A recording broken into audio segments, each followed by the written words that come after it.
Paz do Senhor Jesus, meus irmãos. Tudo bem, tudo bom? Hoje quero falar sobre igreja liberal.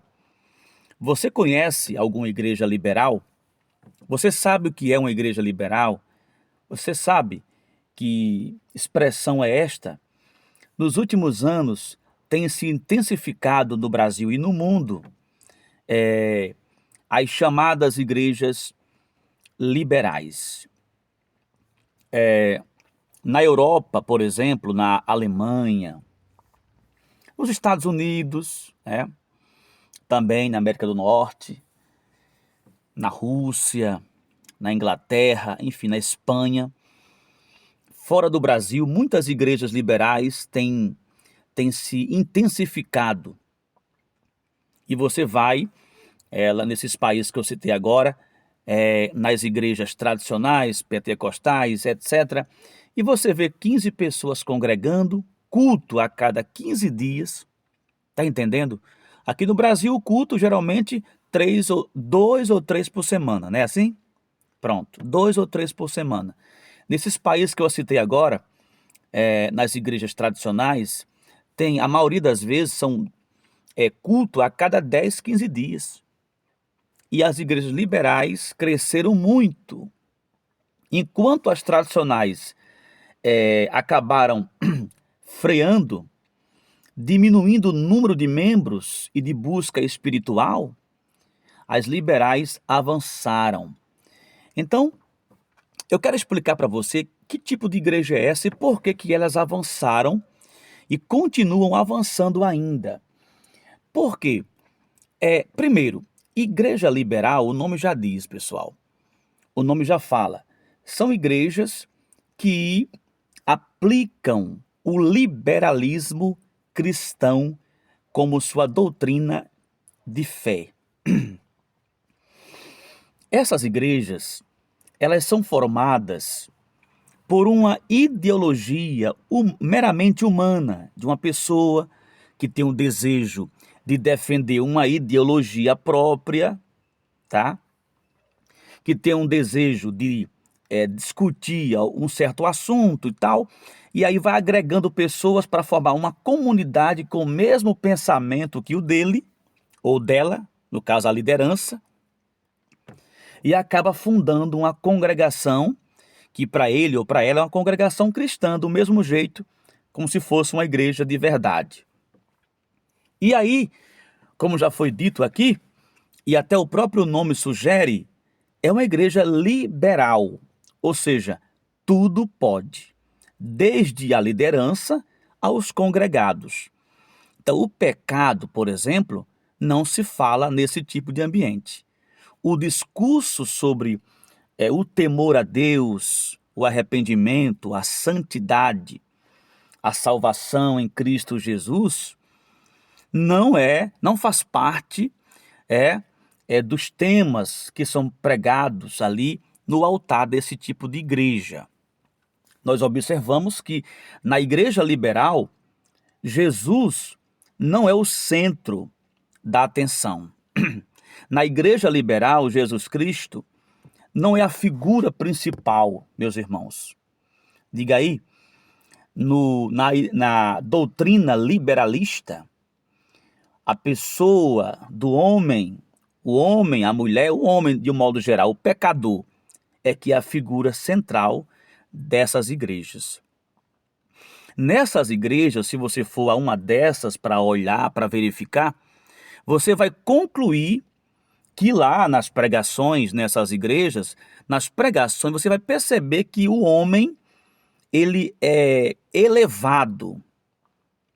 As pregações demonstram que o homem, o ser humano, tem um grande potencial.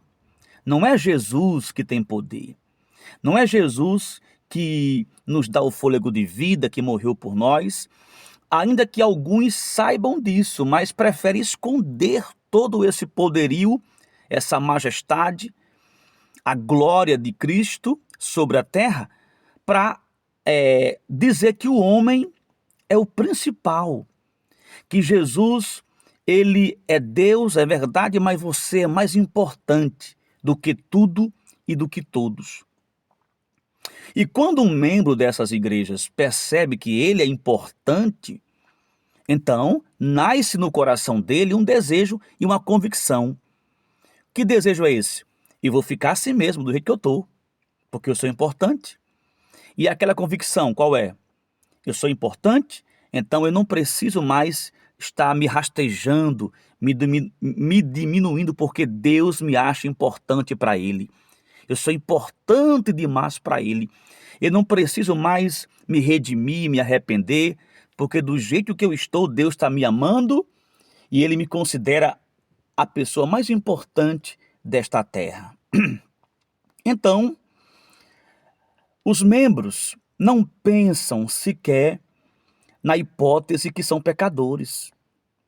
Aliás, a expressão pecador nessas igrejas liberais é uma ofensa. Para eles, se alguém disser assim, você está em pecado, meu amigo. Você está em pecado, minha amiga. Eles não aceitam. Nas igrejas liberais, eles até aceitam quando alguém disser assim, você é pecador. Tudo bem, mas se disser assim, você está num pecado. Exemplo, você está no adultério. Você está no pecado de adultério, você está no pecado de fornicação, você está no pecado disso, daquilo. Eles não aceitam. Eles aceitam a condição de pecador, mas não que está ou que estão num pecado. Por exemplo, a cantora que já foi gospel, Priscila Alcântara, ela desviou-se totalmente do caminho de Cristo. Quem lembra disso? Se alguém disser assim, você é pecadora, nós somos pecadores, você é pecadora, ela vai aceitar. Mas se disser assim, você está no pecado, porque você afastou-se da luz, ela não vai aceitar. Ela logo vai responder assim, todos são pecadores. Vai defender a sua condição, tentando encobrir o quê? O sol com a peneira. Nas igrejas liberais não se prega o pecado. E as lideranças, de um modo geral, desse tipo de igreja, presta atenção, fica até o final. Essas lideranças têm um propósito. Qual é? De encher os prédios, de encher os salões, tá? Encher de pessoas, mas não de cristãos. O intuito dele é o crescimento numérico. O crescimento numérico. Coloca pessoas no altar de qualquer jeito, faz um conjunto de louvor de pessoas que nem crentes são, duvidam da palavra, mas estão ali para crescer o número de pessoas na congregação. Está entendendo? E, na verdade, esquecem de ministrar a verdade, que é a palavra de Deus, que convence o homem do pecado e da justiça. Então, são as igrejas que tudo pode. Se você estava pesquisando sobre esse assunto, saiba que nessas igrejas o pecado é uma ofensa para eles, tá? Ficando por aqui, se inscreva no canal, comente, compartilhe e muito em breve eu volto com mais um assunto importante aqui no canal.